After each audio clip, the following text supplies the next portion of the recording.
2 o'clock. Suzume Yosuke, this is the most fulfilling time of the day. Seeing his wife and daughter off, taking care of the morning chores and eating a leisurely lunch, it's finally time to sit down at his easel. He's not a particularly popular painter, and he would only hold an exhibition if he were hurting for money. However, the design work he does on the side ensures that there's always enough to support his daily lifestyle. Alongside the salary his wife earns working for a magazine, they're able to pay their mortgage, send their daughter to school, and still have plenty left over. Yosuke's life is perfect, leisurely and absent of want. He loves his house, considering it's a symbol of his success.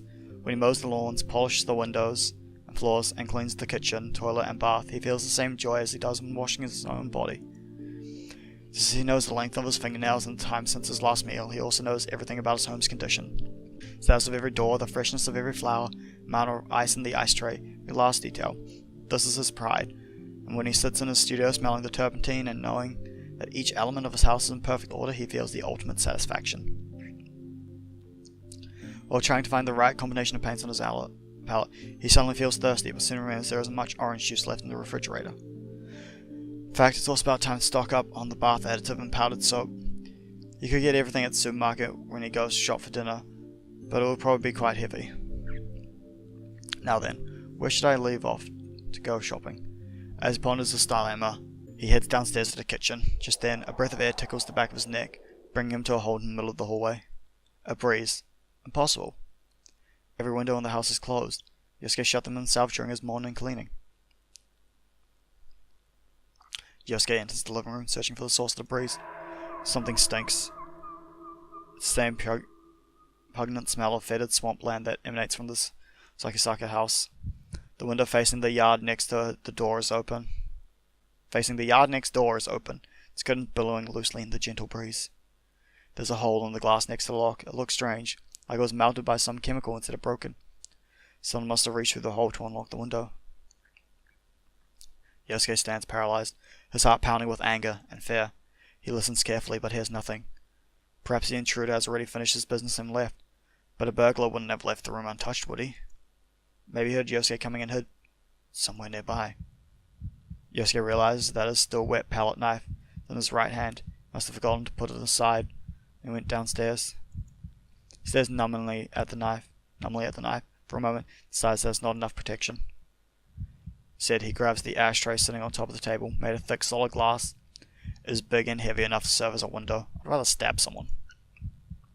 The that he thought of as part of him now seems utterly alien. Keenly aware of the thumping of his heart, Yosuke looks around the living room. Sees little that could be used as a hiding place. The intruder must have gone either to the guest room or through the dining room to the kitchen. Fuck me. The kitchen is close to the stairs. If there had been movement, Yosuke would have noticed it when he comes down, which means that the guest room is the most likely place. He shuffles over to the guest room and presses the slide open. But what is that stench? Could the breeze alone carry something so foul? Since the odor is coming from inside the room. He raises his ashtray and throws open the door. Oh. The straw-matted Japanese room is empty. There is a closet, but no one could fit in there. So the intruder already left. Yosuke relaxes, the exhaustion and sudden relief coming over him.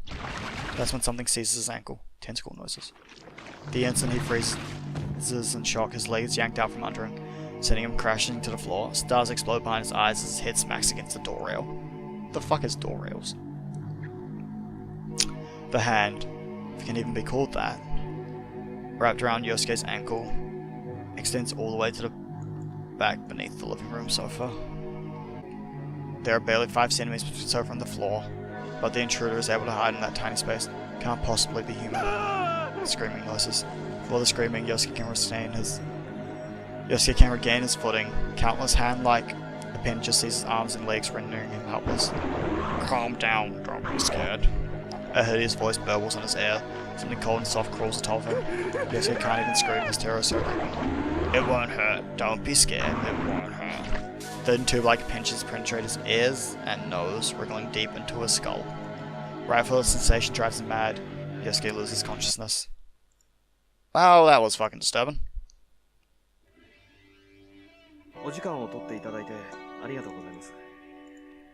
Thanks for taking the time to see us, Koji says, his humble bow concealing his surprise at the doctor's youth. And without a light makeup, she wouldn't look a day over 30. She must be quite talented to be a leading neurosurgeon at such a young age. Don't mention it. I was hoping somebody like you would come along. Her friendly smile has none of the coldness one might expect from a sharp, refined beauty. It's a pleasure to meet you. I'm Dr. Tambo, Sakisaka Fuminori's tending physician. Fuminori's friend, Tono Kochi. This is Tsukuba Yo. Yo gives a quick bow, her expression apologetic.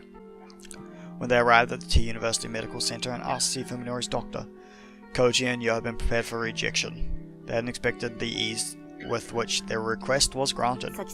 Fuck words. You say you want to know what's wrong with him? Well, so do I. Sorry? He didn't come in for his checkup 2 days ago. Tried calling his home, but there was no answer. 2 days ago. Same day Fuminori was searching that abandoned house. Koji frowns, wondering what was important enough for him to blow off his appointment. What is he like at school? He's totally screwed up. Seeing Yo's shoulders jerk out of the corner of his eye, Koji regrets not choosing his words more carefully. Since the accident, he's been like a completely different person. We have no idea what to do, so we thought that talking to you might help. Are you medical students too? She asked out of nowhere.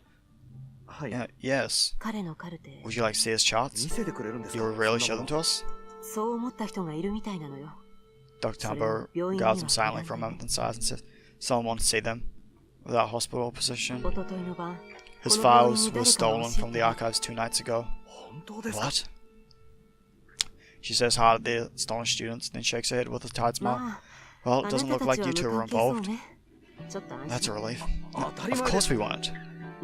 However, the culprit must have an interest in his condition, or want to erase his records. Either way, I can only assume that it was someone close to him. I see. An ominous thought flashed through Koji's mind. Couldn't have been Fuminori himself, could it? Koji looks at Dr. Tambo and finds her staring back at him, expression grave. He realizes that she must be harboring the same suspicion. Thighs. What do you think? Do you have any idea who among his associates might have done it? Perhaps Dr. Tambo didn't have anyone in mind when she asked. Koji's thoughts immediately fly to the airy house to which Fuminori led him. I don't really know what their relationship is. Someone called a guy, probably a doctor or a... Koji stops speaking as he sees the dramatic change that has come across Dr. Tambo's face. You know Dr. Ogai? Do you know when and where Fuminori first encountered that man? No, that's what I'd like to know. Just who is this Ogai? After remaining silent for some time, Tambo looses a heavy sigh. Alright, it's not like you can find out on your own easily enough. Ogai Masahiko was a doctor teaching at this hospital. He was dismissed over 6 months ago, however, following certain incidents. What incidents? What did he do? I can't say anymore. Anyway, it has nothing to do with your friend. Koji has no argument with which to answer Dr. Tambo's flat rejection. However, he can't shake the feeling that this Ogai such as the key to unraveling the mystery surrounding Fuminori. Doctor, he says, making up his mind, Fuminori might be involved in a crime. At the sudden declaration, both Yo and Dr. Tambo raised their eyebrows. What do you mean? A friend of ours went missing after going to see him. Fuminori denies any involvement of it. You mean, Omi? Koji is unable to bear the shock. And Yo says, sorry, Tsukuba, I couldn't tell you. Dr. Tambo was frowning, expression even more serious than before. Right now, this guy seems to be the center of Fuminori's attention. If we know who he is and what Fuminori is looking for, we might start to see the whole picture. Please tell us, Doctor, just what happened at this hospital? Dr. Tambo hesitates for some time, refusing to make eye contact, but she finally shakes her head. I'm sorry, this is not a decision I can make on my own. Doctor, give me some time. I'll do my own investigation now that I know how to file this is gone. Please. Koji's out of options. All that's left is to trust this young doctor. It's frustrating, but a friend's rights only go so far. Let's exchange cell phone numbers. I'll call you if I learn anything, and you call me the moment anything changes. Alright. What the? What happened to me? Yosuke's consciousness returns slowly, as though rising from a bog. He's cold. No, hot. Something itches, like tepid tongues and cold slugs crawling over his skin. What the hell's going on? Timidly he opens... Oh god. Oh, what? It's everywhere. The thing that attacked him in the living room. It's everywhere. Terror shatters Yosuke's sanity. Not making screaming noises, people are asleep. He throws off the thing lying on top of him, but his wild flailing sends him crashing to the floor. But is it really the floor? The long, wriggling fibers of what should be the carpet wind themselves around his fingers. The floor is made of worms. Fuck, the floor is lava. The floor is made of worms now, boys. Tears his limbs free of the worms and tries to stand, but loses his balance and tumbles to the floor again. Worms immediately swarm over his body. Where the hell am I? Where did that thing take me? Jesse calls Russell worm-ridden floor towards the only exit from the pulsating room. When he gets outside, however, all he can see is blood, bile, and rotten meat. There is no place to run. Nani? Most terrifying of all, this hell's place is the same loud as Yosuke's house. Half-mad daze wanders through the nightmarish mockery of his own home. In a small room where his studio should be, finds an easel made of bones, displaying a blood-soaked canvas, some cruel joke, feeling exactly where it would be in Yosuke's studio. Damn it, let me out! Let me out of here! Howling, but Yosuke lashes out against everything within reach. The easel of bones shatters, driving splinters into his fist.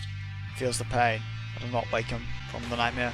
This isn't a dream, then what is it? When his strength gives out, Yosuke falls to his knees sobbing. For the first time in his life he prays to the gods. The sound of the door opening and closing grates on his ears.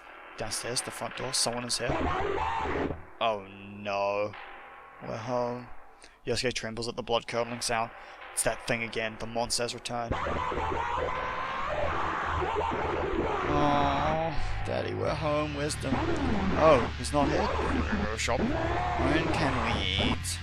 Yosuke gets the sound of something slimy sloshing his way up the step. Even as he's cowering in terror, he slides his hand trembling across the floor, grabs one of the bones from the broken easel. The tip of the bone is nice and sharp. If he holds it in both hands and puts the weight behind it, he might be able to use it to defend himself. Honey, are you home? The monster's growls are getting closer, holding his breath. Yosuke presses his back against the wall next to the door. The pounding of his heart is like thunder in his ears. It's so loud that he fears the creature might hear it. He knows it'll eat him if it finds him again, but it's all he can do to keep from crying. At last, the door creeps open. Honey! Yosuke leaps on the creature as it enters, fair turning his roar into a high-pitched scream. The flesh beast is covered in sludge and vile juices. While horror can paralyze him, Yosuke brings down his bone stake, stabbing down. The monster screams, the stake pierces its chest, punches through the old side, falls back, writhing in agony. The sight of its pain sets Yosuke's blood on fire. I can win. I can kill it. Finish it off before it enters my head again. I'm safe. Yosuke grabs the bone and twists it with all his might. The monster convulses and gurgles, its trembling tentacle reaching up as though begging for help. Shine. Yosuke knocks it to the floor, then brings his heel crashing down on its flopping body again and again. With each stomp, its groans and spasms grow weaker. The monster at last stops twitching. Yosuke, panting hard, tears the stake from his corpse and rises to his feet. Daddy? Something squeals. Yosuke turns around to see another, smaller monster peeking out at him from the stair landing. There's still one left. His desperate, rage-filled attack both exhilarated him and gave him a taste for violence. This one will be easier. It's smaller and weaker. Grinning maniacally, Yosuke raises his stake and moves towards the second creature. The monster flees screaming down the stairs. Not about to let his prey escape, Yosuke roars and gives chase. The thought that killing the monster might end this nightmare feeds his savage bloodlust. No, Daddy, no! And the monster trips and falls in the dining room. Yosuke leaps on top of it and brings the stake crashing down. His bloodlust unsated, he pulls it free, drives it again into it, then drives it again into the monster's flesh. Once, twice, thrice, and more, until there is nothing left but shredded, pulverized meat. Eventually, the only sound in the house is Yosuke's heavy breathing. He has slain 2 monsters, but the nightmare shows no sign of ending. Yosuke staggers to the front door and goes outside. The sky, the city, everything has gone mad. Twisted shapes, nauseating colors, stinking air. There is no escape, no end to the nightmare. The last remnant of Yosuke's sanity vanishes like dust in the wind. Hi, mister. Yosuke turns to the sound of a young girl's voice. She is standing in front of the house next door, wearing a spotless one-piece over a pure white skin. In the midst of this filth-ridden world, she alone glows with beauty. How do I look to you, mister? You're very cute. Yosuke feels a sudden black lust rise within him. Really? Then the experiment might be an success. Yosuke walks up to the strangely jubilant girl and brushes his hand against her long, smooth hair. Such a lovely girl. You must be the only one in this whole world. Mister? She looks up at the man towering over her, perhaps disturbed by his hungry stare.